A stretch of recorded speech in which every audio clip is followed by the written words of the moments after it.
Okay, so obviously I know I'm a few days late to talk about this. Obviously it happened late last week. I haven't talked about it yet, but now I'm going to get to it.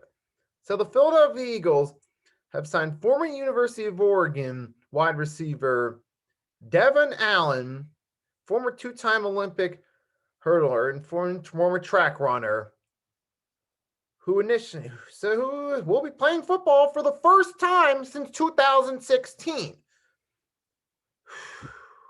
So the Eagles signed him at a standard undrafted deal, we'll say, which is a cheap deal. So, of course, Howie Roseman just has to strike again.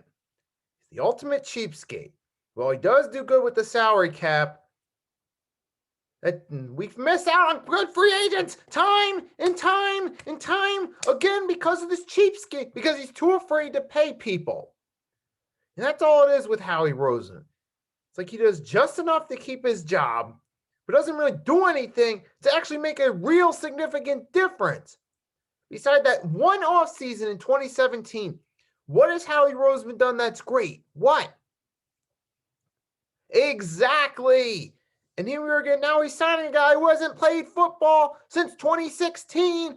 It is currently 2022 as of the time I'm recording this video. Okay? He hasn't played football in 6 years. And not to mention, he was playing college football. He didn't play professional football at all. He hasn't played a down in any professional football league, period. He hasn't played it down in the CFL. He didn't play it down in the USF, in the XFL, in the AAF. He's not going to be playing in the USFL. He hasn't played a down in a professional football league. All right, the last time he played was 6 years ago in college. All right. And this is really who we're bringing in right now to try to be our answer at wide receiver, or to try to help at wide receiver. Seems like the ultimate cheap sucker move by Howie Roseman. So Tyreek Hill got traded to the Miami Dolphins. So instead of trying to go for Tavares Landry, or maybe try to pull off a trade for a Tyreek Hill, or a trade for a DK Metcalf or something, instead, all we get is Zach Pascal, Zach Pascal, he's not a scrub, but is he really the best option we can get to help with this team? The best option we can afford? No, he's not. I mean, solid receiver, but that's not the best we can do. And now we're bringing in a guy who hasn't proven he can do anything in a professional football league. So let's face it, I don't care how good you are at track and hurdling. That doesn't mean that you're going to be a good professional football player. That doesn't translate over at all. Now, that doesn't mean that he's going to be a complete bust, because obviously we haven't seen him play yet. I know there's going to be some people saying that he might have a chance to at least be better than Jalen Reagor, J. Jaw, and Greg Ward Jr., and he may be better than that. And there's a good chance that can happen. But if anything, that goes to show how low the standards are at the wide receiver position as a whole for this franchise as of now.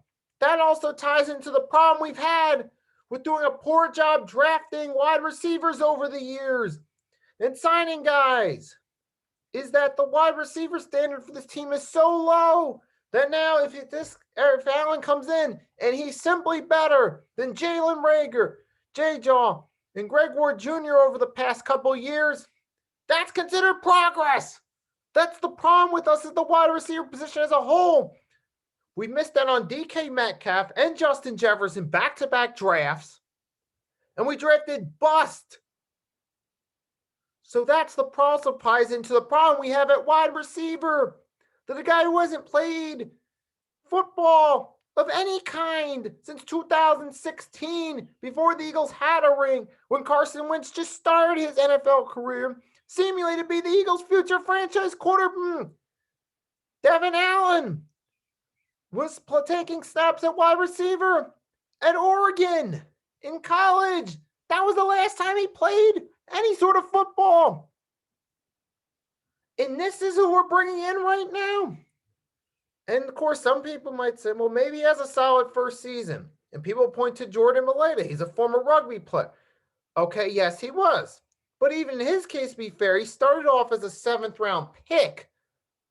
So we weren't bringing him in with the expectation of being a starter. We were bringing him initially to fill a spot in the roster, and he did work his way up into being a respectable piece on the offensive line.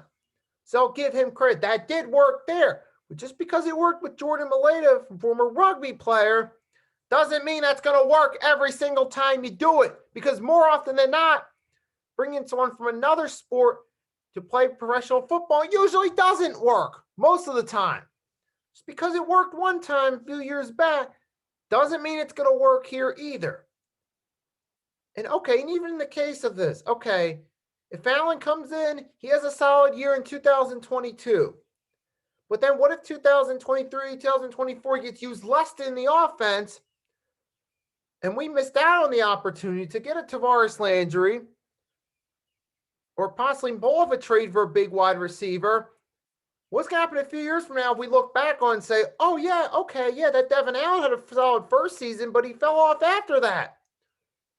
It'll look bad on us for taking him when we had opportunities to get a star wide receiver. So the optics of this signing do not look good. It just further reiterates that Howie Roseman is cheap. He doesn't take big chances on big name players.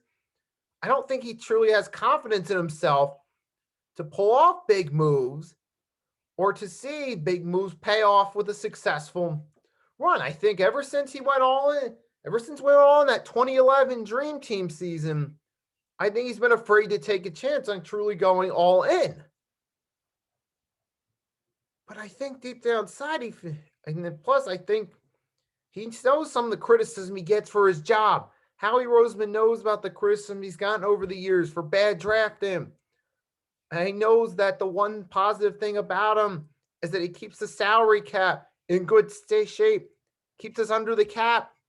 But I think he's afraid to sacrifice that because he feels that's the one thing he's doing right to keep his job. And that's the problem right here with Howie Roseman. He's too much of a cheapskate. He doesn't make these big moves. He just makes the cheapest moves he can possibly find. And no wonder why, since our Super Bowl year, we've had 3 9-win regular seasons and our 4 seasons since. But yeah, this just reeks all Howie Roseman right here. This Devon Allen, I just don't like the optics of this signing. A guy who hasn't played any sort of professional football, hasn't played football in years, trying to get a shot at the NFL when there are plenty of better wide receivers we could be looking at getting maybe in the draft or free agency, or at least better options. So I don't like the signing at all about this. And that's all I'm going to say about this. You guys let me know what you think. If you see any potential good coming out, if you don't like it, how you feel about the signing. Let me know in the comments section how you feel about Devon Allen being signed by the Philadelphia Eagles. But also feel free to subscribe for new. If you haven't, drop a like, show your support. Feel free to share it as well. Most of all, to everyone watching. Have a wonderful night or day. Nikki Stee signing off. Oh, wait, one more thing before I sign off. So now it's official. Steven Nelson is now going to be with the Houston Texans for a few seasons. I heard it earlier today. It's been made official now. So obviously we lost Steven Nelson. We're going to have to do something with that secondary. We're going to have to address it in the draft. And I'm definitely going to have another mock draft coming for the draft where I'll definitely consider that. But yeah, we definitely got to get some help on the secondary, definitely, especially now. So now I'm off.